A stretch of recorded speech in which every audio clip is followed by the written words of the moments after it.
Hello and welcome to another edition of Atlanta's Up and Rising, where we take the finest of Atlanta's up and rising on the horizon, honey, and introduce them and showcase them to you. I am your host. I am Demetrius Big Meech Taylor from Dishing Tea with Big Meech. And for more information about me and everything tea, honey, you can go to www.dishingtea.com. But as you already know, this is not about me.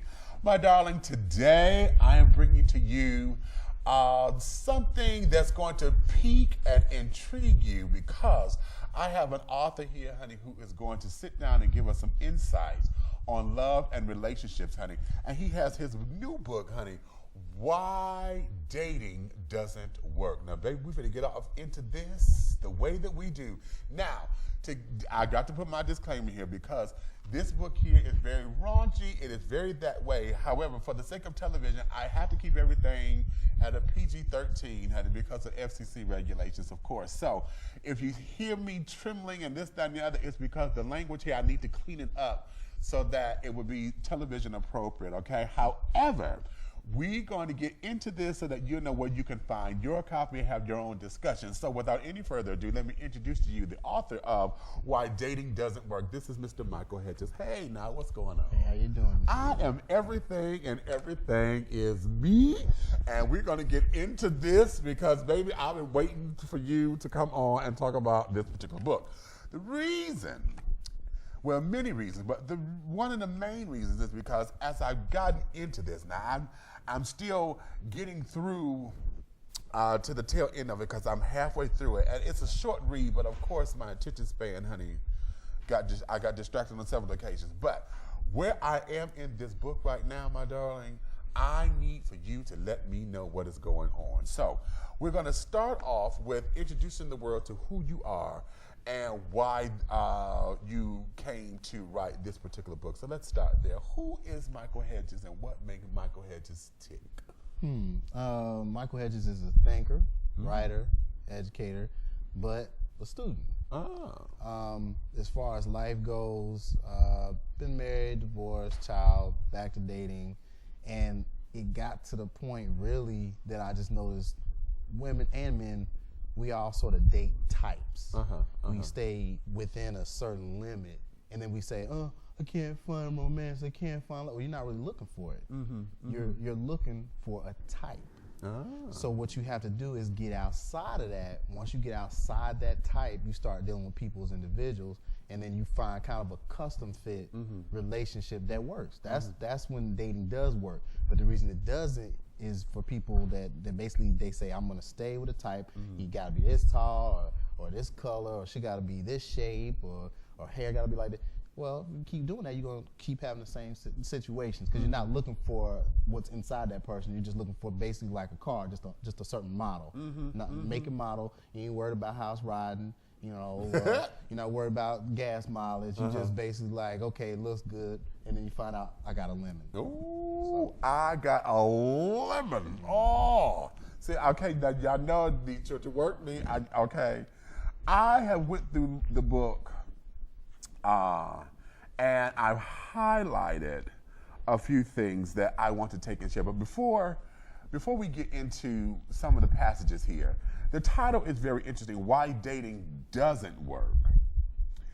In your opinion and in your research, outside of types and dealing in your own personal perspective and your personal experiences, let's define the term dating. What is dating according to Michael Hedges? Dating is not, again, I have to be PG. We got to, yes, Lord. But dating is not a random sexual escapade, sexcapade. That's not, a lot of people think that's dating, that's not. You going in for something physical, that's it, wham bam, thank you ma'am, or sir, how you do. And basically that's not dating. Dating has some intention that you are building something. You basically have a foundation of we're friends, We argued a couple times, bump heads. You know, we made love, you know, kind of like the OJ song. You know, we cried, we made love, we got back together, and you keep it moving. And you do that as many times as you can, building up towards courting. Courting's the next level. Then next, we talk about engagement and marriage. But you can't really talk about the L word anymore. You say love, people run. But with dating, it's like you're sort of practicing for something better, and people don't understand it. That's the opening the doors for your woman. That's for the woman to just every now and then, don't tell me I'm wrong about what I know. Just kind of listen, sit down. And it's not, it goes both ways. But you do things like, there's a lot of times people don't want to go out anymore. It's just straight to the house and they drink and they do whatever, and then, you know, at 3 p.m. the door's closing and where'd she go? So that's not a good fit for the concept of dating. Dating is based more so on, you got a certain pattern of behavior where you are trying to understand and grow with that person. You do have the sex, you do have the romance, but if you don't have that friendship, if you don't have what we call the 3 C's, which are communication, compromise, and collaboration, then you cannot continue to date. You might as well just keep doing what you're doing. But my thing is, don't do the 4th C, which is not in the book, which is complain. I'm tired of people complaining. So he said complain. Okay. Okay. Now, let me say this here, because as I'm reading this, it tickles me. It tickles me because these particular types that you have outlined in the book, I am going to say, coming from your perspective, is very general and is very broad. And I'm stating that because as a same gender loving man myself, I can apply the information here, you know, in LGBT culture. When you were writing this, did you see any disparages between hetero-attractional and homo-attractional affairs? The applications pretty much go across the board. But at the same time, kind of a plug, if I find an author who says, I like the idea, and they are, you know, same gender, and they say, hey, I want to do that, I'll write the preface, they go ahead and knock it out, and, you know, we both kind of spread that love or that concept of dating to the LGBT community as well. But essentially, like I say, you know, it's basically a book to get women and men to look at each other and stop just saying surface and go a little deeper. See there. You got women sort of being defeminized where they can't feel too much, so they hard. They always say, I'm in pain. I've been hurt so much, so now I'm gonna hurt you. Right. Then you got guys, well, there's kind of an emasculation fight. You know, I can't show emotion. Well, you're human. You know, oh, you in your feelings. Oh, you being, you know, all these different things. It's better for you to embrace emotion, but you got to couple emotion with more intellect and stop focusing on impulse, because impulse is what trips everybody up. And then they end up saying there's no love out there. You got to define what it is for yourself, find someone that is similar, come together, and just try to be happy. Stop complaining so much, you know, as I said before. Okay, he said find someone that's similar, honey. Now, see, usually we've been bombarded with opposites attract and this, that, and the other, but I really am one who don't necessarily believe that opposites attract. I think opposites cancel each other out. You know, you have positive and negative energies or whatever, but when they come together, they cancel each other out because they're dynamics. They're the same dynamic on the flip side of the coin. So when they come together, they may cancel each other out. Usually, the law of attraction says that that which we concentrate on and think about most and put our energies in, that's what attracts to us. So a lot of us go out looking for that, as you said, like you say in the book, I'm going to get to that, certain types or whatever. But then at the same time, we also look at that mirror because we attract what we are. Well, true, but I mean the thing is, I didn't mean similar as far as similar types again, because that's you're playing into the game. I mean similar as far as like, if I'm okay on the surface, out of the 7 types of men, you might say, okay, Mike's definitely got the nerd look. Okay, he's a workaholic, but then I got quote unquote thug tendencies. There's some things we won't discuss, and I'm attracted to women who are, as far as the ladies, 3 of the major types are basically career women, which is similar to the workaholic. I do like smart chicks. I do tend to deal with women who are quote unquote the thug mommies. I like them because to me, you might say it's opposite, but we have similar values. She's trying to come up, I'm trying to come up. You know what I'm saying? We like to progress. Certain kinds of people they like to be served. And you do have people that like to be given things. Right. Okay, if you have the princess or the pretty boy, they sit back and just receive. But two of them together may not work out. That's right. If you have, quote unquote, the cake mommy and the sugar daddy, they can be good friends, but who's going to get the check? They both used to paying together, so, you know. So it's one of those things where, yeah, you have to have a dynamic where there is some diversity to keep things interesting because you want to learn from each other, you want to share. But you don't want to be so diverse that you just don't relate because then, like, again, you're not going to be able to communicate and you won't be able to, you know, come together. All right. Okay, let me go here. I'm going here. Men and women have separate like tribes. Men confide all of their conversations and assurances in each other. Women form their sisterhoods of being up under one another and falling back on each other to cry about problems in relationships or dating when they should focus on the men they're dating versus pity parties. Women need to take their conversations to the man giving them the problems, not women giving them boxes of tissues. Both tribes need to disperse quicker than roaches when the lights come on. Co-mingle and stop the sexual codependency. That there is gospel right there. When I first read, that's on page 6, y'all. This starts off. This is page 6. So, having said that, let's break that down for me just a little bit more, because actually that's kind of basic, but let's go into that as far as relationships, because most men, you know, we're not taught to be in our feelings. Men are not taught that, and that's gay, straight, or whatever. Men are just not taught to be in there. Everything male on this earth, you know, you shut up, you hold it in, you don't talk about that because it seems as soft and weak. And then men, when we get together, we'll talk, but we don't come up with solutions. You know, we talk about it, oh man, this B done did this, let me, you know, and it is, you know, the grunt work, but there's no solutions. So, and the only solution that we come up with is to solve it in the bedroom. Because once, if I can knock it out in the bedroom and I can bring a smile on your face, then everything is fine. So what is that dynamic as far as the dating pool is concerned? Because, Well, to be honest, it's one of those things where a lot of women mistake men trying to express themselves, I wouldn't say emotionally, we replace our emotions with intellect. So even with me, I've started to come out actually in the sense of the last couple years to be able to express my emotions to my woman. I was always sort of intellectual, real business-like.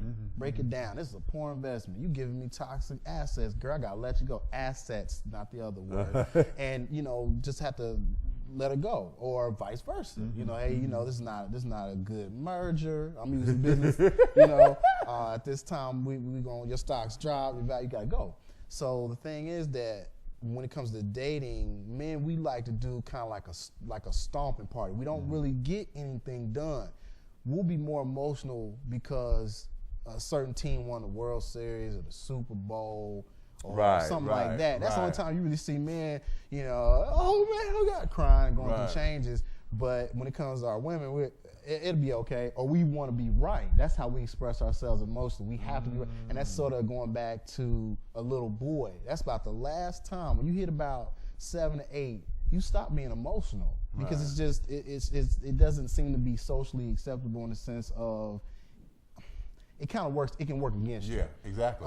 As far as dealing with not so much other men, but women. Women don't want that. They don't really want that lightness. They want the opposite. They want to be able to pull the emotions out of you. And the problem is, a lot of times the negative emotions come out that works against the dating. With women, the biggest thing is, okay, if you've got a problem, in other words, let me put it this way, if I've got a problem, you got a problem. Neither one of us have a solution. If I don't have a solution, then how are we going to help each other? So a lot of times it's best to deal with the man that's giving you the issue and really get it out of him. If he's unwilling to communicate, then that tells you right there, let him go. You know what I mean? Stop bothering him. If you're a man and you want to get your woman to talk, she wants to withhold conversations and wants to do the ultimate wrong, which is withholding sex. If you don't have sex, that's different.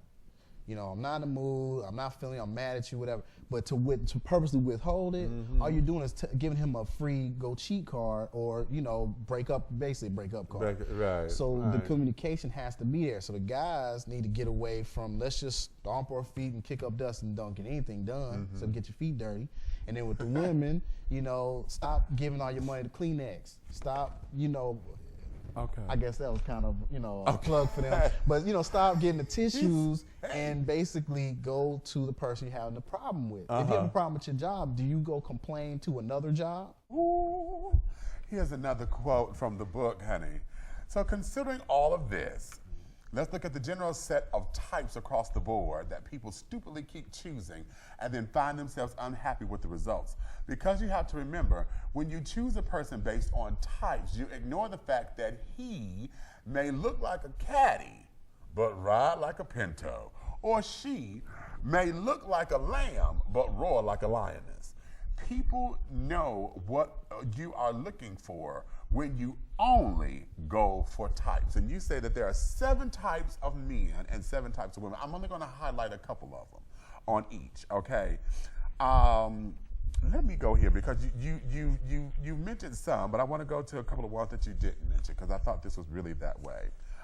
The prep metrosexual type is similar to the pretty boy, but is stuck more on clothing and fashion. He is the kind that can not only shop with his female friends or girlfriend, but can shop for them. He will often end up in the friend zone if he's not careful, but usually his appeal is to a woman's sense of her girliness and her femininity. Most women want to feel like a princess at the end of the day, but usually demand a king to treat them like a queen. Okay, then break that down a little bit more about that particular type. Basically, again, in society, and he's kind of, best example, he's kind of a liaison or an experiment that merges at the base heterosexuality, but on the surface, certain values that you would see in the homosexual community. And this is observation and from heterosexual and bisexual women telling me, they got that one friend. I'm like, well, why don't you just date him? Right. Well, he's kind of, I don't know, he's almost like, I don't know, if he's older, he's like an aunt. Right. Okay, or he's like and I'm like, what you mean? No, I'm not saying he's gay. And it's like, okay, it's just that I don't get that madness. So you want to like pick you up and slam you and choke? No. It's like they sort of say that there's too much of a similarity, and that can be a problem. But you also have the group that like those kind of men because. And one person comes to mind, I'm not going to mention them, but it's a particular couple, and the reason the man and the woman get together is because he is more emotional. He does tap into her sensibilities, which it is. Fashion is big with women, smelling a certain way, looking a certain way. Men, we tend to just splash something on, or hey, I bathe, that's it. Whereas with a lot of times with women, it's going to be a little bit more, they have more variety, they know more colors than we do. Okay. So when they run across a man like that, that's when they tend to really be more attracted to him or repelled by him. It depends on what their values are. Okay. Let me go here. You mentioned him, but it's something in here that I thought was very fascinating, and that is the thug boy, bad boy. He used to be dad's worst nightmare. Now he's usually just the one-night stand baby daddy. He prides himself on aggressive but flamboyant, or rather braggadocious behavior, which I thought was fantastic when you did that. He is not a crime boss or a career criminal that he wants to be, because real G's or gangsters know silence is golden and stupidity is incriminating. He has other interests he often hides because he actually shares a lot in common with the nerd or artist or the workaholic tycoon. But since they both are considered safe, or in some instances conformance, the thug bad boy has to maintain an appearance of outward rebellion. Wow. Let's break that down just a little bit. I dig that because when I read that gave me a whole new sense of being flamboyant, because as being an LGBT, when you think flame, you think, the flaming queen, this, that, and the other. But when you went and compared that to being braggadocious, that is that heterosexual equivalent to that. Because they all, they're all hard, they're this, they that, kind of like, beating their chest a little bit. And it is a flamboyant type of behavior to prove that they hard, to prove that they this. They wearing the skull caps and the sagging pants and this, that, and other, Timberlands and, smoking Black and Milds or whatever, because that's the image, of this, that, and the other. And it is very flamboyant. And when you see it, you recognize it as thug, as this, is that, and the other. So in that particular type, that seems to be one of the most common types that everybody run to, that thug, bad boy kind of thing. Why is that type considered to be so common? Personally, from what I've seen, it starts out with, and I'm gonna get a little personal, it starts out with them as teenagers. As I've noticed with women, they want to break away from being daddy's little girl. They want to be somebody's woman.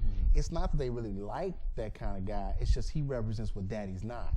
So it's an assertion of womanhood through a certain kind of man. If the guy say, "Oh, dad likes him," oh Lord, you gonna be just like dad. Right. Right. Me personally, when I was younger, got in trouble a couple times. Oh, I was all of a sudden popular.